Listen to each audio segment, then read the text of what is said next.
when you compare, be able to talk to an AI agent that sounds very human-like, can speak multiple languages, and can get your problem solved right away versus speaking to a human and having to maybe wait 1 or 2 minutes.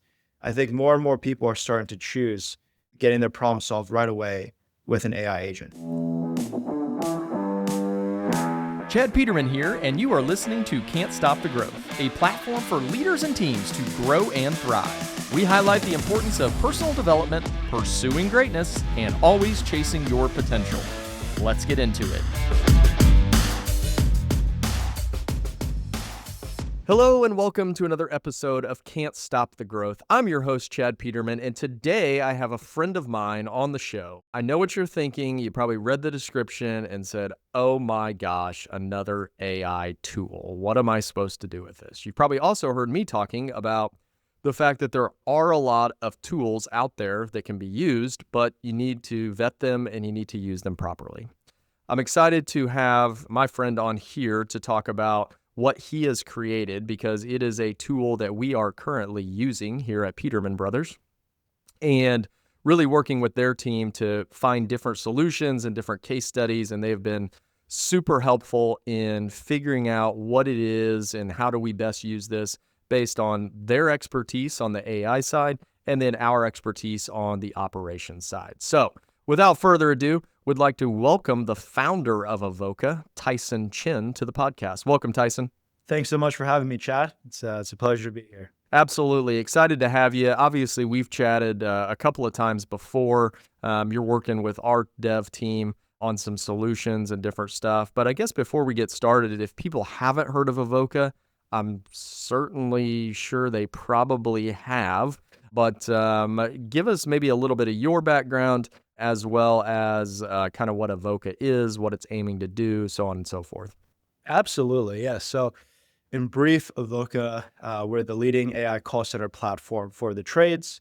Most of the time when folks think about improving their business, improving their revenue in the trades, it's one of two things. It's either how do we sell more in the field and how do we get more leads in the world of marketing.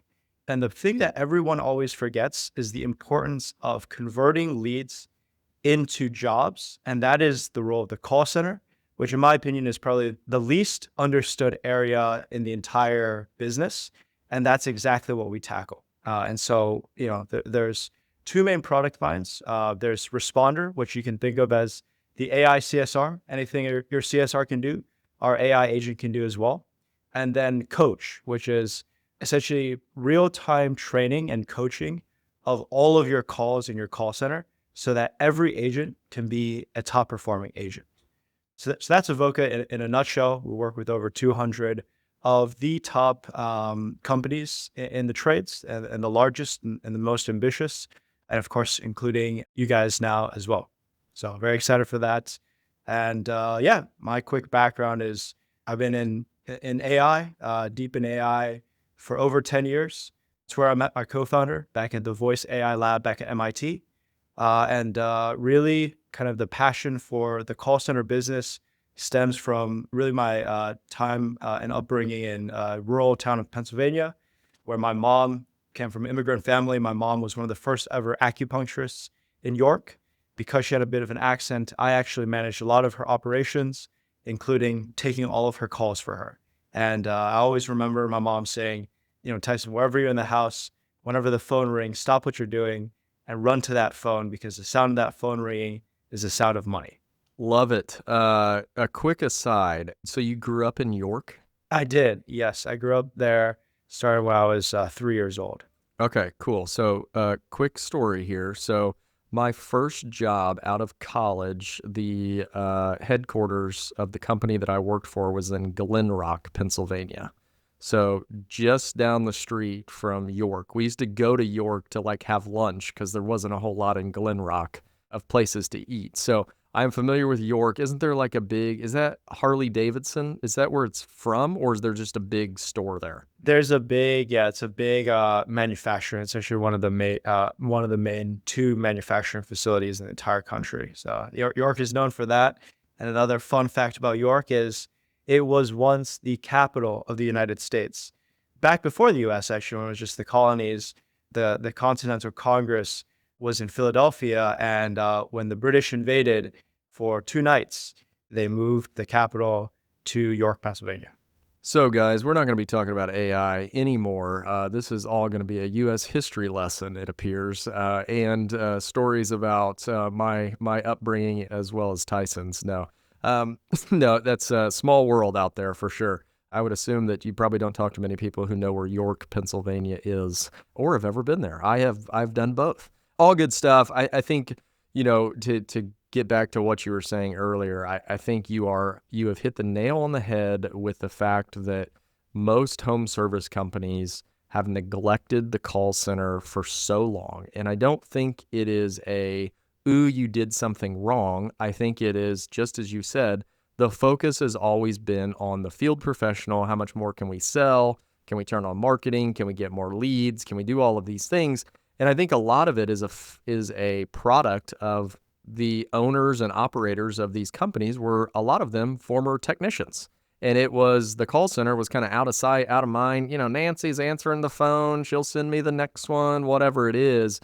And I think it's been a soapbox I've been on for probably 6 or 8 months. And a lot of that soapbox was just because I think for the first time, realized how important it was.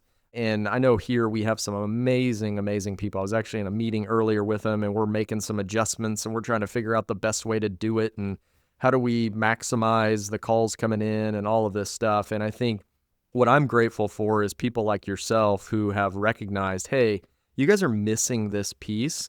Now let's introduce a piece of technology that can maybe, one, illuminate the fact of it's a huge source of a business within the business. And then also, hey, here's some technology stuff that can make it not as heavy of a lift as you once maybe thought it was. So I think you guys are doing some great work there. Let's dive into the products. So let's dive into this coach one, because I think this is one where if we neglect the call center, we also neglect the performance of our CSRs. It's just, hey, just answer the phone. It'll be fine. We'll go take care of all the important stuff out in the field. Tell me a little bit more about how this coach product works. Absolutely. So typically at a normal call center operation, if you're a big enough of a company, you have a dedicated call center manager, and they may spend, maybe like 10, 20 hours a week manually reviewing calls. And this is generally very good because it's a practice that allows the CSRs to understand their blind spots, how to improve the verbiage, things they could be doing better in terms of objection handling. However, you can only review a very small portion of calls. You can only review them, usually a few days or maybe even a week or two afterwards. And it's extremely time consuming for the call center manager, if you're lucky enough to be a big enough of a company to have one. Coach solves all of these issues by reviewing every single call immediately afterwards and providing real-time feedback so that, Chad, if you are a CSR, you can see right then and there after the call, or maybe you can look at all your calls after a shift and see, okay, here's the things that I'm doing well, and here are all the things that I could be improving so that I can improve my booking rates and improve the level at which you deliver customer service. And it's also really good for larger companies that want to instill a standard of excellence across their call center. And to give you some, concrete examples, there's one company that they really wanted to sell memberships because they realized that members had, I think it was like around 10 times lifetime value of non-members. So they really wanted to do a memberships push, and they wanted to do that over the phone, but they had no idea of like even be able to keep track of who's mentioning the membership, who's not, and the way in which you're mentioning the membership. So we instrumented this in Coach as just one line, and then that gave them visibility, and that allowed them to make sure that every single call, the CSR was mentioning the membership in the right tonality and in the right way. And they instantly saw that month that they implemented that, they had not only the highest month of memberships ever sold, but they broke their previous month's record in the last like 2 or 3 years by around 60%. So this just kind of highlights how one very, very simple change can actually have a very profound impact. Yeah, no, I think that's a great example of like all of the low-hanging fruit that is being talked about between the customer and the CSR that, like, if we can get them real-time feedback, they're open to change. They just don't know what to change. It's like, well, I greeted the customer. I said, hi, glad you called, all this stuff. And it's like, yeah, that's great, but can we use technology to pinpoint, hey, you're actually saying this? Or better yet, hey, the best of the best, Sarah over here is closing memberships like they're going out of style. Here's what she's saying, or here's when she's presenting it, or all of these things that I think are just so critical to helping them. Like, how do we support the people that are taking all of the calls, all of the customers that are calling in for service? How do we support them? Absolutely. And it's just, I also relate it. It's like a little bit like golf, but if you do something long enough, you get fatigued, you get like bad habits. And so CSRs are very prone to that. And so this also provides a great way. It's like, you might have a CSR that they've been doing really, really well, but they just fall into a slump because they might have picked up some habits over time. And coach, allows you to stay on top of that and help them nudge them in the right direction. So that's also huge. And then the last thing I'll say is, maybe I'll ask this as a question, but it's like, how many call center managers do you think have a really, really accurate sense of what their actual booking rate is? Not a lot would be my answer. Exactly. And we see this, at all sizes, even the giant companies we work with doing 20, 50, 100 million of revenue a year fall into the same kind of, traps where, because, like if you look at leads and service time, it's highly inaccurate. It's like things that are over 60 seconds that are not excused. It's very inaccurate. And so you have a lot of calls that are actually marked as leads that are not leads. And then on the converse, you have a ton of calls that are actually under 60 seconds that are leads. And so what Coach also for the first time allows you to do is have a very, very accurate and controlled, because you can input what your own definition of a lead is by geography. You can have a very, very granular and accurate understanding of booking rate for the first time. Yeah, I think that's a huge point because I talk to people about it all the time. I'm like, well, what's your booking rate? Like, they're like, well, should I spend more money in marketing? I'm like, well, what's your booking rate? And they're like, I'm not real sure. Or I think it's this, or whatever it may be. And to me, that is the linchpin to tell you, yeah, I need to market more. It sounds like Avoca, which I think is super powerful. It sounds like it can actually score the call. Like, was this a lead or was it not? Exactly. It can score the call. It can label every call in Service Titan with the correct tags, excused, booked, unbooked. And then it can even give you the reason. It can even automatically label the reason why. And so then that gives you an additional tool to be able to look at all the jobs that were leads that you didn't book. And you can see a breakdown. And you can see, is it because of the, customer didn't want to pay a dispatch fee is accounting for 50% of your unbooked calls. Then you can start, actioning upon that and changing things operationally. So it just provides you a lot of data here.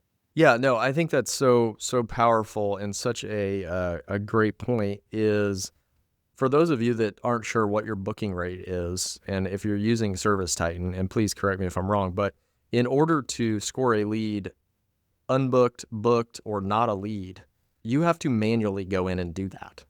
So unless your call center manager is going in back after every call and listening to every call, which I hope they're not, they're probably not going to be with you long because that sounds like a very tedious task. But you're essentially relying on each individual CSR to make a determination as to was that a lead or was it not. What I know from my experience is oftentimes they're going to probably lean to, there aren't going to be a whole lot of unbooked calls. There's either going to be booked or not a lead.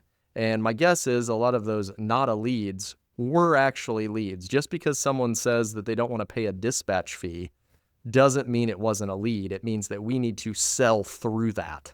And that is, in fact, a lead. Exactly. I mean, this happens all the time. One of the funny stories I always like to bring up is a customer of ours had a call where a customer called and said, hey, is this, insert random name, like, is this Bob's Plumbing? And they weren't Bob's Plumbing. They were another, plumbing shop in that area. And then the CSR just said, no, you called the wrong place, and gave them their biggest competitor's number. And it was like, well, the whole reason you ran that marketing ad was to get, calls that were going to go to Bob's Plumbing, and you just gave that away and you said that's not a lead. So, stuff like this happens all the time. And so it's very important to be able to accurately classify and get a sense of what your true booking rate is.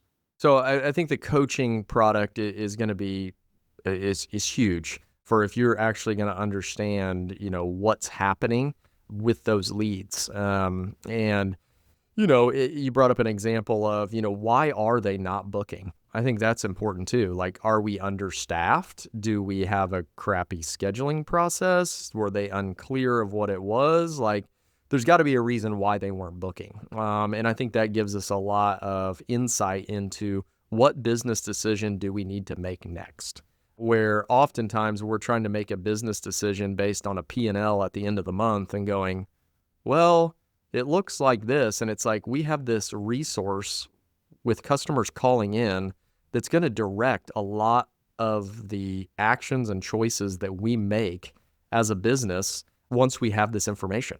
It's just neglecting it, I think, is a really bad thing. Yeah, I mean, to give an example, it is like a big question a lot of businesses ask themselves is whether or not they want to staff up during after hours to handle emergencies.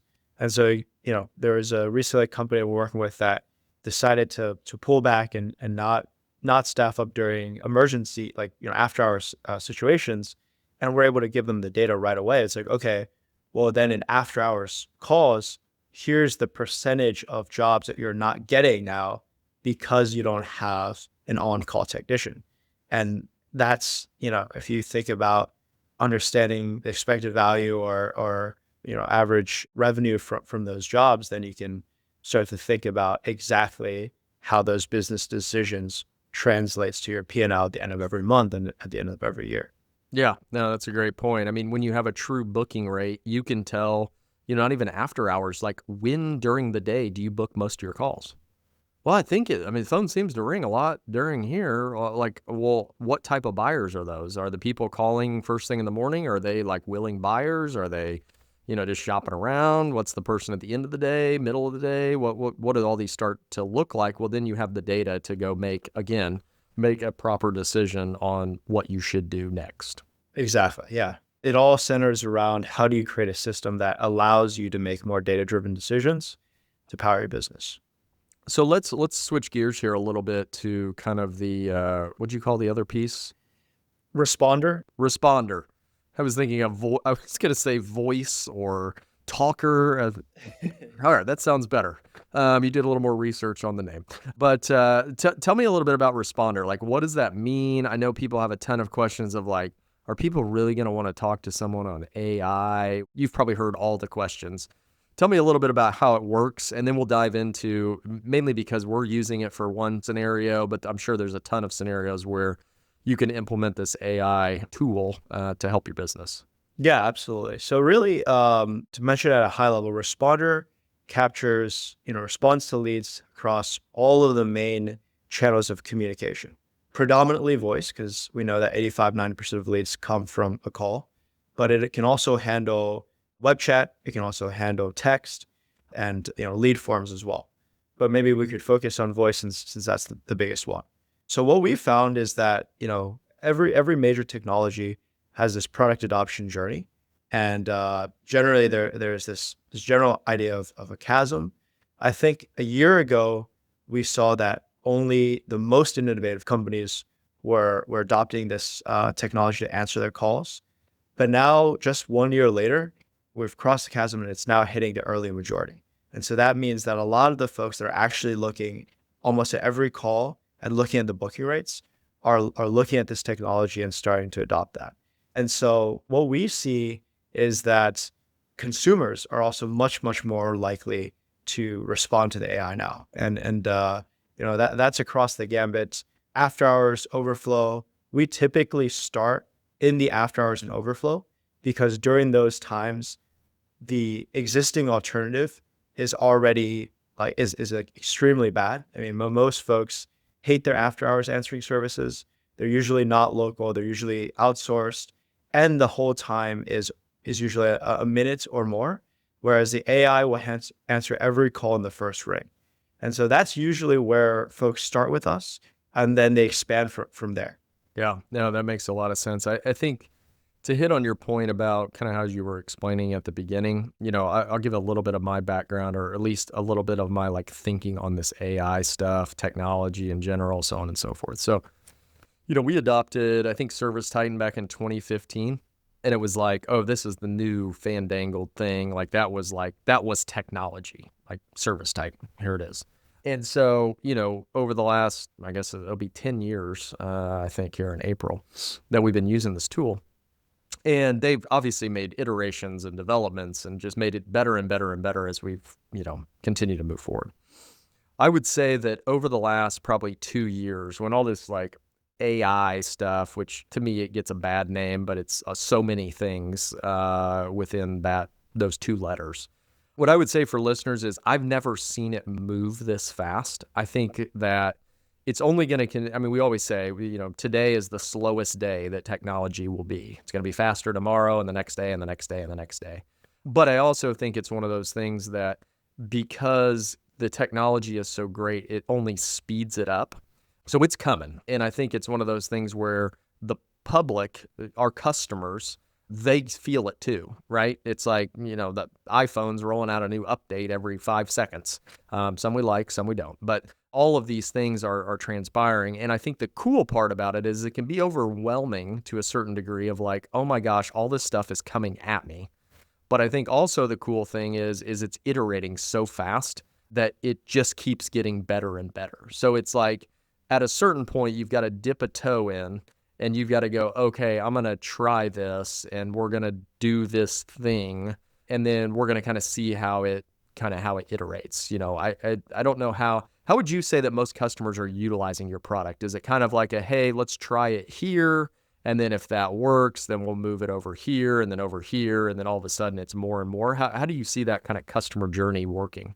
Absolutely, yeah. It's exactly like that. Usually folks start with one simple use case, which is using us to replace whatever they're doing after hours and overflow.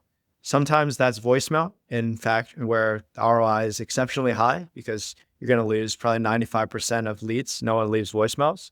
Other times they're using answering services of some form or another, either outsourced or local, but really across the gambit, again, answering services. I always say, let's say you're going up to about 100 times, you have 100 calls. With an answering service, you can already just discard 20 of those at-bats because that's what even a good answering service has a 30-second average hold time.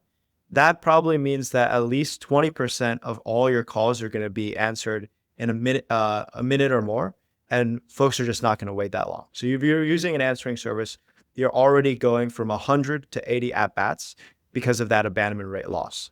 And so most times people just bring us in as both a cheaper and a much, much higher, more effective alternative to their voicemail or answering service. And then, it grows from there. Like a great case study is Rescuer. Josh Campbell and Michael Hirsch over in Rescuer in Dallas. They started using us a bit over a year ago to replace their after hours and overflow, which couldn't even book into their Service Titan.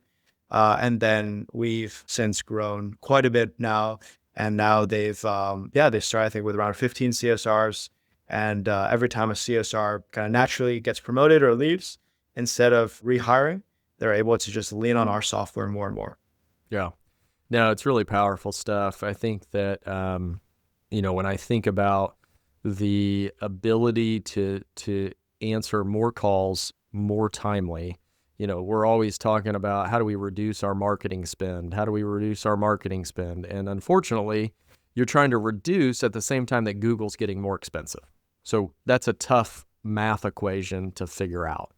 What I know is there's a piece in the middle from the spend to the actual revenue generated where, to your point, if I buy 100 leads, how many do I actually book?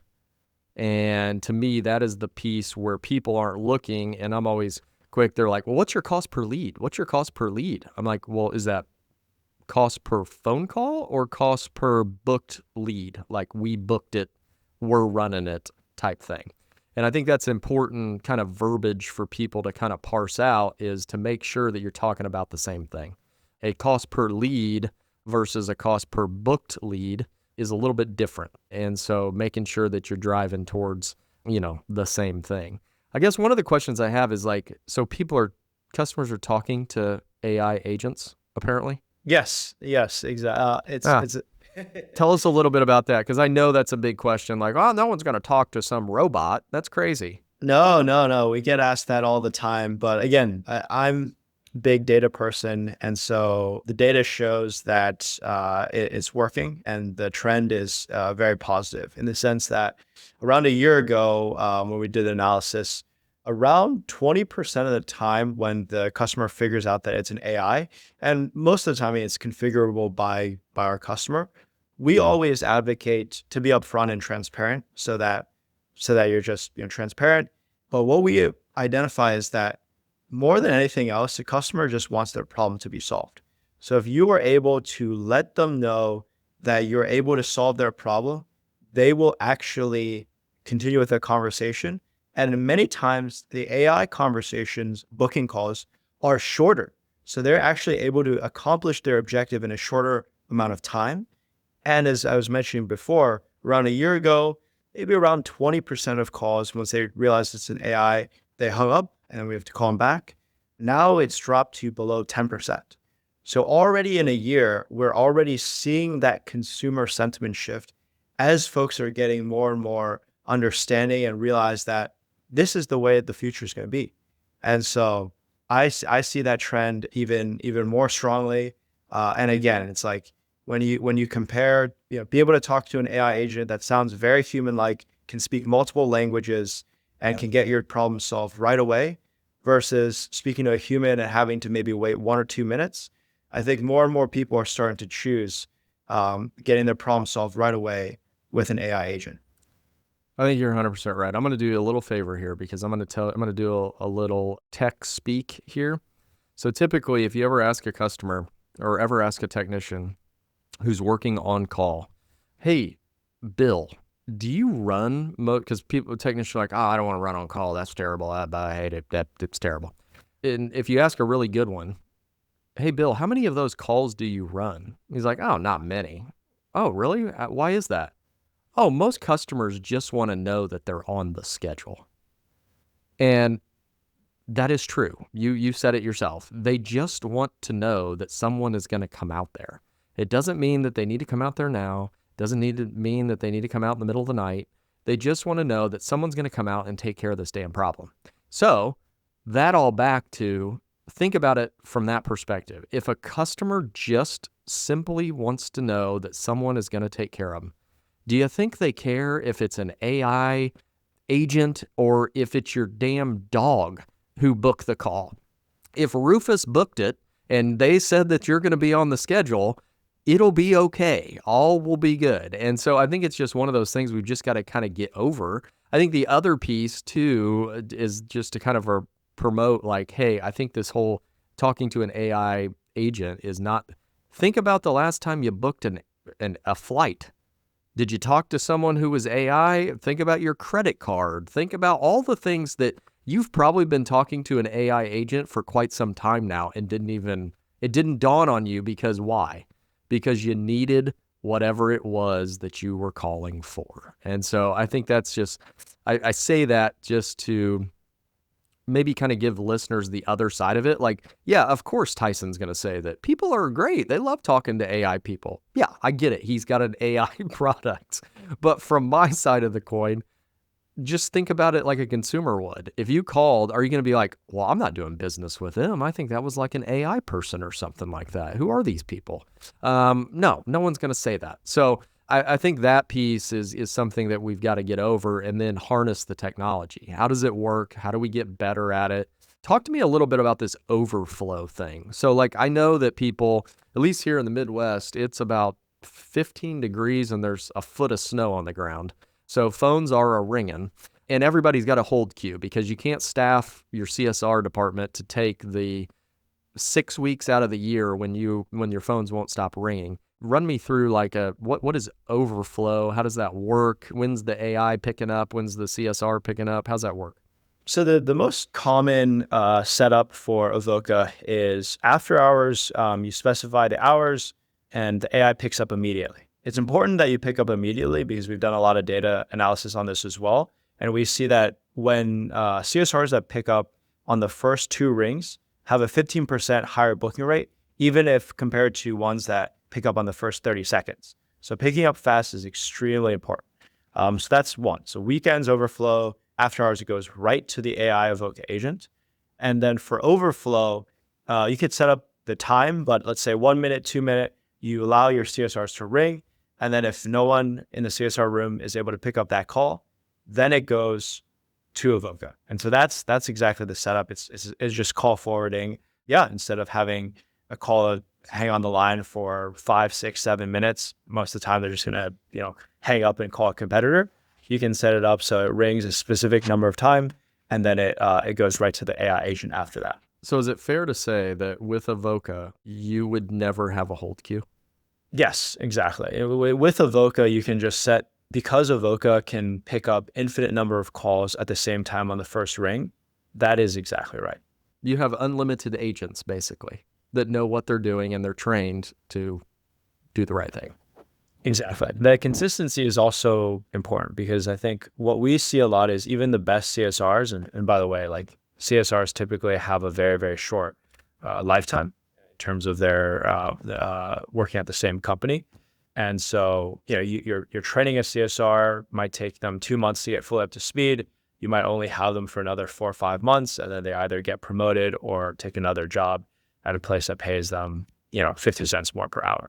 So that's kind of what you're dealing with. And I think the nice part about the AI agent is that once you give it a set of rules, it actually is able to be consistent. Now, the only other thing I wanted to mention, Chad, is kind of back to the last point. We do think that there are still a number of calls where humans are very, very important and they can actually handle the call better.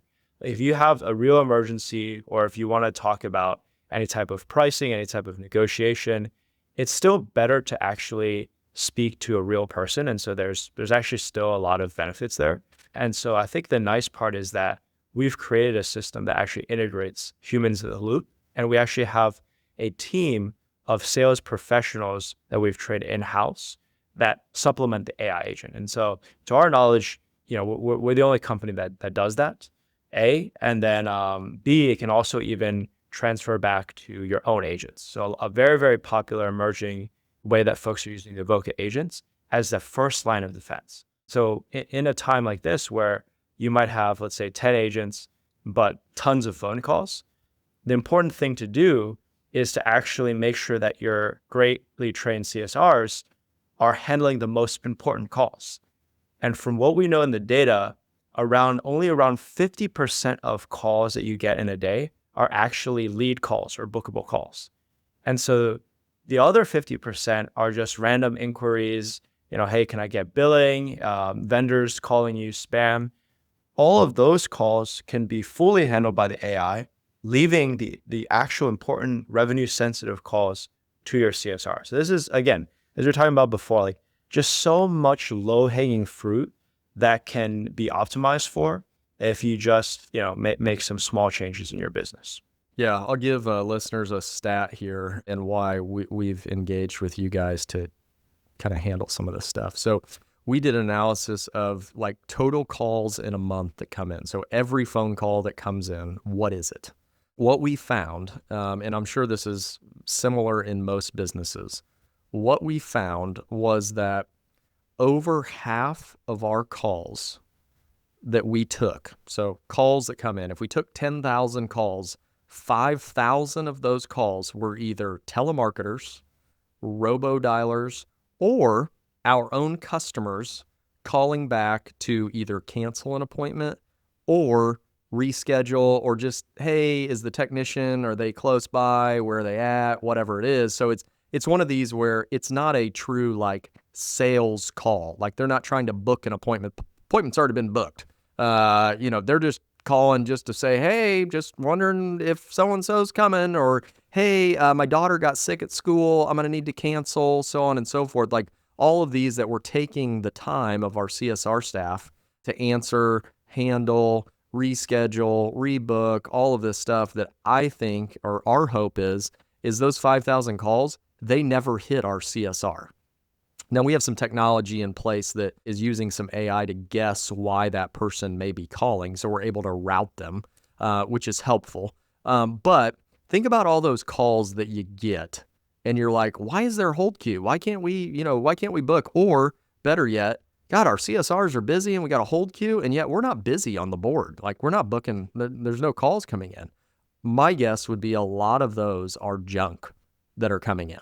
Yeah, absolutely. And again, you don't want to waste your CSR's valuable time dealing with those calls when they could be closing you a $30,000-$40,000 job, and you're going to let that job potentially wait for 3 minutes and go to your competitors. So exactly. So, and actually this is a good kind of segue. I want to jump back into the coach piece here. I know we've been recording for 40 or so minutes here, but I want to jump back into the coach because I got two things that I think are really, really cool. So one, you had mentioned, with the ability to give real-time feedback, it really gives your CSRs the visibility that they never had, right? It's like, I'm a CSR, I'm booking calls, I think I'm doing a good job type thing. I'm not really sure if I am, if I'm not, that customer is kind of difficult, whatever it may be. One thing that we did with our CSRs, and I don't think this is related to your software, but it's just related to call center in general. One of the things that we did for our CSRs, which was hugely impactful, is if you think about it, every call that comes in, some calls you paid $200 for, other calls you may be paid $50 for. Other calls, they vary widely, depending on the lead source, on how much you paid for that. Well, when we started talking with our CSRs, one of the things we were like, why didn't you try harder on that call? Like, that was you know how much we paid for that? And they're like, why would I know how much we paid for that call? Like, that's not my job. Like, why would I do this? And we were like, oh, we paid $300 for that lead. And they're like, we paid a what? And we're like, yeah, $300 is what we paid for that particular lead. It was a pay-per-click lead for a new install. We paid a lot of money for that call. And they're like, oh my God, if only I would have known. Like, and it's not like, oh, I didn't try hard on the other ones. It's like, I would have done everything possible. I would have broken rules. I would have scheduled them in a slot that says we're full, but whatever, to get it on the board. Once we started giving them that information, so they knew, oh my, this is an LSA lead. We already just paid for that. We need to book that call because, well, we don't want to waste all those dollars. It was hugely enlightening. And so I guess to that example, what I would say is, along with this call coaching, is giving the feedback, giving them the information so that they can be successful, because that's like shooting blind, right? Like, well, this is just Nancy, and that was, Bob and Sally and all of these people. Like, there's no differentiation between this call is a hell of a lot more valuable because they've already swiped my credit card for this lead. We need to book it, which was hugely impactful. Yeah. I mean, first of all, I think that's super innovative, and I love it. I think that's also a great idea to add to our product roadmap as well. But I think even being able to understand things like when they can schedule over things, right? If it's like a specific type of opportunity that is going to be high opportunity, high value, like over 10-year aged equipment, or exactly like you paid $300 for a pay-per-click, that means that now you can waive the dispatch fee, for example, if there's an objection. Like, knowing that you have the kind of freedom to do that, I think, it just equips your CSRs to make better decisions, ultimately make more money for the business. Yeah, well, and I think it's a thing too, like, to your point, like, once you have the data, then you have a baseline booking rate. Okay, we looked at the Avoca data. It says that it's analyzed every single call we've taken in this month, and our booking rate is 80%. Okay, well, what are the levers that I can pull to get that to 83, then 85, then 87? What are those levers to pull? Well, you don't know what levers to pull if you don't have a baseline of data telling you, hey, this is good. And then the following month being able to measure that and say, okay, this is apples to apples. They analyzed all these calls. We went from 80 to 83. Well, okay, what other tools can we give our CSRs to be successful? To your point, is it waive a dispatch fee? Is it, the data that says, hey, this lead's more valuable, go ahead and book it, whatever it may be. I just think all those things are just hugely impactful. And it goes back to what we started out talking about, right? The call center is an overlooked area in these home services businesses that can unlock so much revenue. It's not even funny.